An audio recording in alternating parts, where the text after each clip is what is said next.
আসসালামু আলাইকুম বন্ধুরা। ইন্ডিয়া এবং পাকিস্তানের মধ্যে আবারও যুদ্ধের সম্ভাবনা দেখা যাচ্ছে। जिन्होंने ये हमला किया है उनकी कल्पना से भी बड़ी सजा मिलेगी। এই কাহিনী শুরু হয় 22 এপ্রিল দুপুর 2টায় ভারতের জম্মু ও কাশ্মীরের পহেলগাম অঞ্চলের বাইসারান উপত্যকায়, একে আবার মিনি সুইজারল্যান্ডও বলা হয়, একটি ভয়াবহ সন্ত্রাসী হামলা ঘটে। এই ঘটনায় এই পর্যন্ত তথ্য দেওয়া অনুসারে 26 জনের মৃত্যু হয়েছে। চলুন আজকের এই ভিডিওতে এর রহস্য উদ্ঘাটন করা যাক। 1947 সালে বিভাজনের পর থেকে ভারত ও পাকিস্তানের মধ্যে তিনটি বড় বড় যুদ্ধ হয়েছে। 1965, 1971, 1999 কাশ্মীর ইস্যু এদের সম্পর্কের কেন্দ্রীয় বিরোধ। 1971 সালের যুদ্ধের পর সৃষ্টি হয় নতুন বাংলা।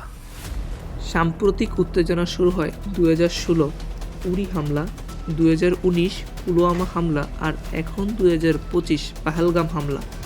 ভারত সরকার এই হামলার জন্য টিআরএফকে দায়ী করে। টিআরএফকে একটি জঙ্গি সংগঠন হিসেবে কাউন্ট করা হয়।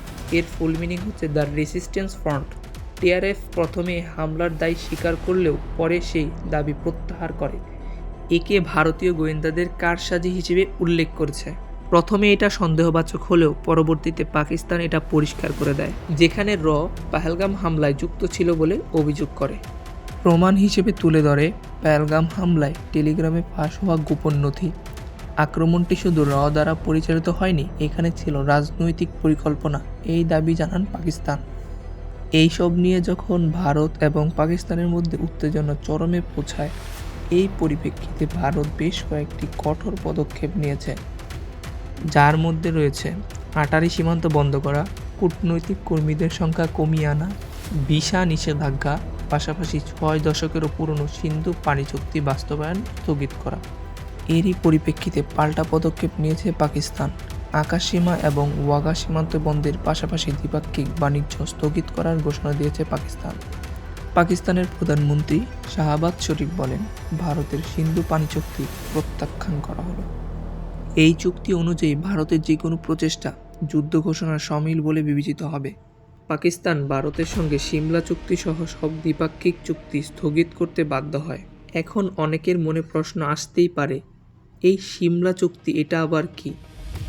সিমলা চুক্তি হচ্ছে পাকিস্তান ও ভারতের মধ্যে একটি গুরুত্বপূর্ণ চুক্তি। 1971 সালে বাংলাদেশ মুক্তিযুদ্ধের পর ভারত ও পাকিস্তানের মধ্যে সম্পর্ক স্বাভাবিক রাখার লক্ষ্যে এই চুক্তিকে একটি বড় পদক্ষেপ হিসেবে বিবেচনা করা হয়। 1972 সালে 2রা জুলাই পাকিস্তানের প্রেসিডেন্ট জুলফিকার আলী ভুট্টো এবং ভারতের প্রধানমন্ত্রী ইন্দিরা গান্ধীর মধ্যে এই চুক্তি স্বাক্ষরিত হয়। এই চুক্তির মূল উদ্দেশ্য ছিল কোনো তৃতীয় পক্ষ ছাড়াই দুই দেশের মধ্যে শান্তিপূর্ণ সমাধান।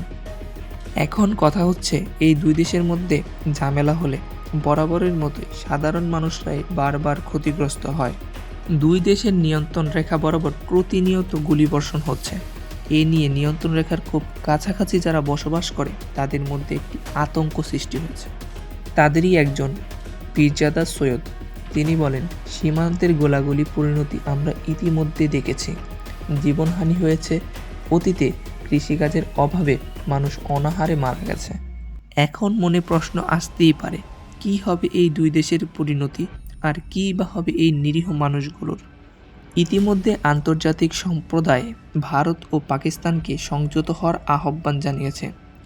ভারত ও পাকিস্তানকে দায়িত্বশীল সমাধানের আহ্বান জানিয়েছে বেশ কয়েকটি রাষ্ট্র: যুক্তরাষ্ট্র, রাশিয়া, চীন, ইউরোপীয় ইউনিয়ন, তুরস্ক। এখন কথা হচ্ছে, আদৌ কি এই পরিস্থিতি শিথিল হবে? বিশ্লেষকদের মতে, যেহেতু দুই দেশই পারমাণবিক শক্তিধর দেশ, তাই সীমিত সামরিক পদক্ষেপও পরিস্থিতিকে নিয়ন্ত্রণের বাইরে নিয়ে যেতে পারে। উভয় দেশের নেতাদের উচিত অভ্যন্তরীণ রাজনৈতিক চাপের বাইরে গিয়ে শান্তিপূর্ণ সমাধানের পথে অগ্রসর হওয়া। সত্যিকার অর্থেই বন্ধুরা, ভারত যদি বিনা প্রমাণে পাকিস্তানকে দোষারোপের পথ থেকে সরে না আসে, তাহলে এবারের পরিস্থিতি শান্ত হলেও ভবিষ্যতে দুই দেশের উত্তেজনা সহজে কমবে না। অতীতেও বিজেপি সরকার ক্ষমতায় টিকে থাকার জন্য এরকম অনেক অসৎ পথ অবলম্বন করেছে।